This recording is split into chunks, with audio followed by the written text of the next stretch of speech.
Very very okay okay very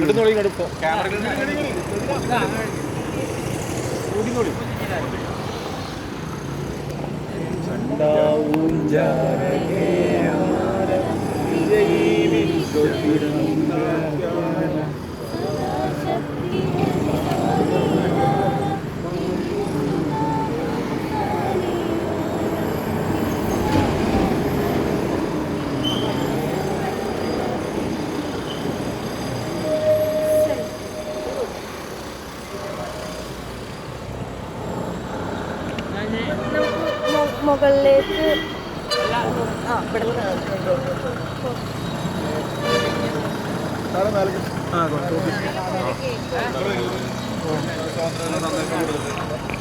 തീർച്ചയായിട്ടും സ്വാതന്ത്ര്യ ദിനം ഇവിടെ തന്നെ സ്വാതന്ത്ര്യ ദിനം എന്ന് പറയുമ്പോൾ എനിക്ക് തോന്നുന്നത് മനുഷ്യൻ ഇന്ന് വേണ്ട ഏറ്റവും വലിയ സ്വാതന്ത്ര്യം ഒരു ഫൈനാൻഷ്യൽ സ്വാതന്ത്ര്യം തന്നെയാണ്. ഏതായാലും ഈ ബാങ്ക് ഇത് ചെയ്യുമ്പോൾ കാരണം ഇന്ന് പണമില്ലാത്തതുകൊണ്ട് ഈ സ്വാതന്ത്ര്യം ആസ്വദിക്കാതെ പോകുന്ന ഒരുപാട് ആൾക്കാരുണ്ട്. ഞാൻ നോക്കുമ്പം പലർക്കും ഒരു ലോണൊന്നും എടുക്കാതെ ജീവിക്കുന്ന ആൾക്കാരുണ്ടോയെന്ന് ചോദിച്ചു കഴിഞ്ഞാൽ ഇല്ലാന്ന് തന്നെയാണ് പറയാം അല്ലേ. ആ ഒരു സ്വാതന്ത്ര്യത്തിലേക്കാണ് ഇനി നമ്മൾ മുന്നേറേണ്ടത്, ഫൈനാൻഷ്യൽ സ്വാതന്ത്ര്യം. തീർച്ചയായിട്ടും നമ്മൾ ഈ സ്വാതന്ത്ര്യ ദിനത്തിൽ എനിക്ക് പറയാനുള്ള ഒരു കാര്യം എന്ന് പറഞ്ഞാൽ നമ്മൾ മനുഷ്യന്മാരെ അവരെ ലാബിൽ നോക്കി വിലയിരുത്തരുത് എന്നുള്ളതാണ്.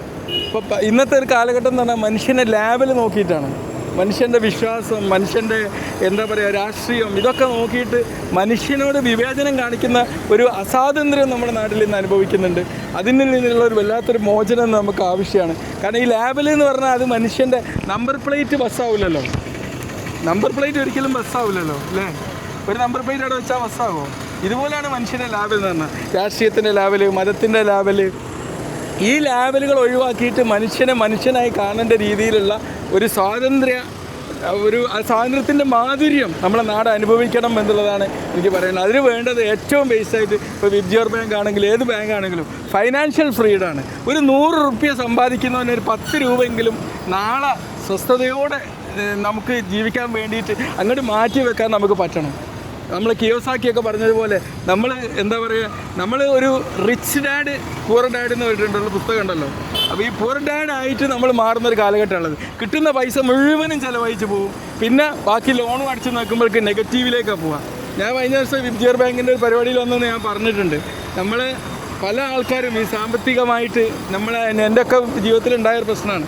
സാമ്പത്തികമായിട്ട് കുറേ പണം വാങ്ങി പലരും ഞങ്ങൾക്ക് ഇൻവെസ്റ്റ് ചെയ്യാൻ തരി പണം എന്ന് പറയും.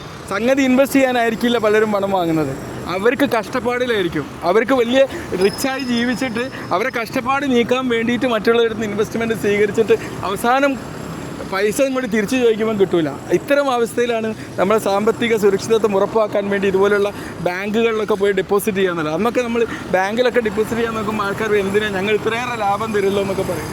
ആ ലാഭം പോയിട്ട് അവസാനം മുതലും കിട്ടാൻ വേണ്ടി ഇന്ന് കേസും കൂടി നടക്കേണ്ട അവസ്ഥയാണ് പല ഇൻവെസ്റ്റ് ചെയ്ത ആൾക്കാർക്കുള്ളത്, ഞാൻ അടക്കമുള്ളവർ. ഇപ്പോൾ കഴിഞ്ഞ ദിവസം ഞങ്ങൾ മഞ്ചേരി കോടതിയിൽ പണം തരാനുള്ള ഒരാൾക്ക് അയാൾ ഇൻവെസ്റ്റ്മെൻറ്റ് തിരിച്ചേ വാങ്ങിയതാണ്.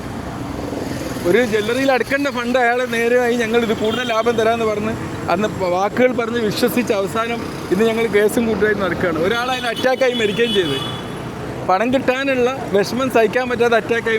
തീർച്ചയായിട്ടും നമ്മളെ സാമ്പത്തിക സുരക്ഷിതത്വം, ഈ ഒരു ഫൈനാൻഷ്യൽ ഫ്രീഡം ഉറപ്പുവരുത്താൻ വേണ്ടി ഈ ഒരു ഇൻഡിപെൻഡൻസ് ഡേയിൽ നമ്മൾ പ്രതിജ്ഞ എടുക്കുക. Jai Hind, Jai Bharat, happy independence day. Thank you four